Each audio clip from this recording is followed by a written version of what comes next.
ഇന്ന് നല്ലൊരു ട്രേഡ് കിട്ടിയിട്ടുണ്ടായിരുന്നു.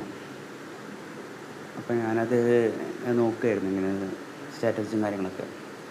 ഞാൻ യൂസ് ചെയ്യുന്ന ബ്രോക്കർ സഹിയാണ്. ഈ മാർക്കറ്റ് ഒരു ഡൗൺ ട്രെൻഡിൽ നിന്ന് റിവേഴ്സലായിട്ട് നല്ലൊരു ബുള്ളിഷ് വന്നിട്ടൊക്കെയായിരുന്നു.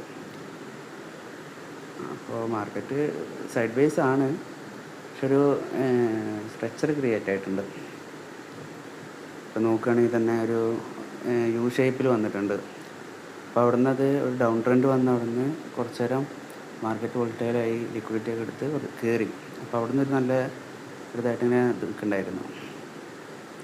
അപ്പോൾ ഞാനൊരു അതിൽ പ്രോഫിറ്റ് എടുത്ത്, പുട്ട് എടുത്തേന്ന് കോൾ എടുത്തേന്ന് രണ്ടിലും ഒരു 1700. അപ്പോൾ ബ്രോക്കർ ചാർജിനും പോയിട്ട് ഒരു 1600 അത്ര കിട്ടും. ബ്രോക്കർ ചാർജ് ഇതിൽ കുറവാണ്. സൈഡിൽ ഒരു 30-40 അത്രയൊക്കെ ഉള്ളൂ. ഇപ്പോൾ ഓരോന്നായിട്ട് ഇപ്പോൾ യൂസ് ചെയ്ത ക്യാപിറ്റൽ നോക്കുകയാണെങ്കിൽ തന്നെ വെറും 1000 രൂപ ഞാൻ ക്യാപിറ്റൽ യൂസ് ചെയ്തത്. അത് ആഡ് ചെയ്തായിരുന്നു. പിന്നെ ഞാൻ ഒരു 1600 ഓൾറെഡി ഉണ്ടായിരുന്നു എൻ്റെ കയ്യിൽ. അപ്പോൾ അങ്ങനെ അപ്പോൾ അത് വെച്ച് നോക്കുമ്പോൾ ഓക്കെയാണ്. ഒരു ദിവസം കിട്ടുക. ഞാൻ നിർത്തി.